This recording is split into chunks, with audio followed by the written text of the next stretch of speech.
পরকীয়া সম্পর্ককে কেন্দ্র করে এলাকায় উত্তেজনা ছড়ায়। অভিযোগ, একদল উচ্ছৃঙ্খল ব্যক্তি বাড়িঘর, আসবাবপত্র, গাড়ি ও মোটরসাইকেলে ভাঙচুর চালায়। ঘটনায় 4 থেকে 5 জন আহত হন। আহতদের মধ্যে কয়েকজনকে হাসপাতালে ভর্তি করা হয়েছে। ভুক্তভোগী কাবেরী সিনহা অভিযোগ করেন, একদল লোক তাদের বাড়িতে হামলা চালিয়ে ব্যাপক ভাঙচুর করে এবং আতঙ্কের পরিবেশ সৃষ্টি করে। খবর পেয়ে পুলিশ ঘটনাস্থলে পৌঁছে পরিস্থিতি নিয়ন্ত্রণে আনে। ঘটনার তদন্ত শুরু হয়েছে। ঘটনা হয়েছে, আমি একটা ভদ্রলোকের সাথে রিলেশনশিপে আসছিলাম।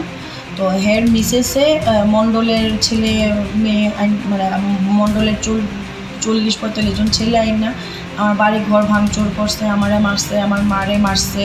সামনে আমার গাড়ি ঘোড়া আসছিল, আমার গাড়ি ঘোড়া ভাঙছে, বাইক টেক ভাঙছে, ভাঙা ড্রেনে ফেলাইছে।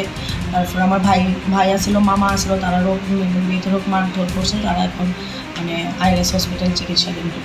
কতদিন ছিল? কতজন ছিল? 40 থেকে 45 জন ছিল। সবাই কি পুরুষ আছে? সব পুরুষ হয়ে এসেই আমরা উপরে আক্রমণ করছে। একজন ছিল ড্রাঙ্কার।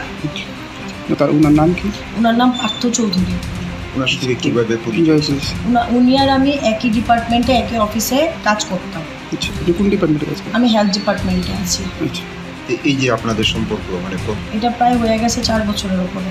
ওনার মিসেস জানতো বিষয়টা? ওনার মিসেস প্রথম থেকেই জানতো। আমার একবার ফোন করে সেটা কইছিল যে সম্পর্ক রাখবা না।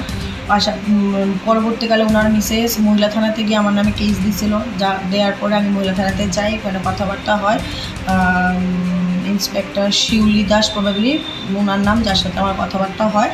তো উনি আমার বলছিল লিখিত দিয়াইতে চাই, পার্থর সাথে সম্পর্ক রাখতাম না। আমি ওখানে লিখিত দিয়াই যথারীতি আমার আর ওর সম্পর্ক নাই কইতে গেলে প্রায় 6-7 মাসের মতো কোনো কথাবার্তা কোনো কিছু ছিল না।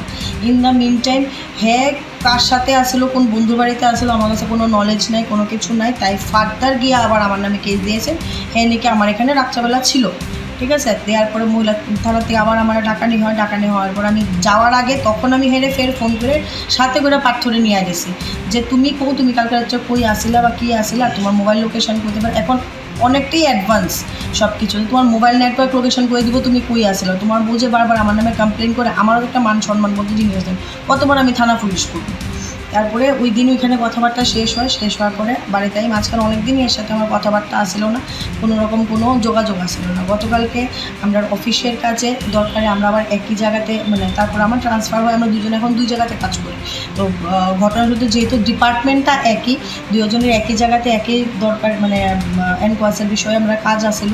তো হেও গেছে, আমি গেছি। আসার পথে যেহেতু রাত্র হয়ে গেছে, আমার বাড়িতে ড্রপ করছে।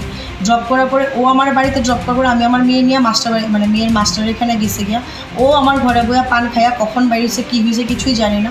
হঠাৎ করে ওর নাম্বার থেকে একটা ফোন আসে, তুমি এক্ষুনি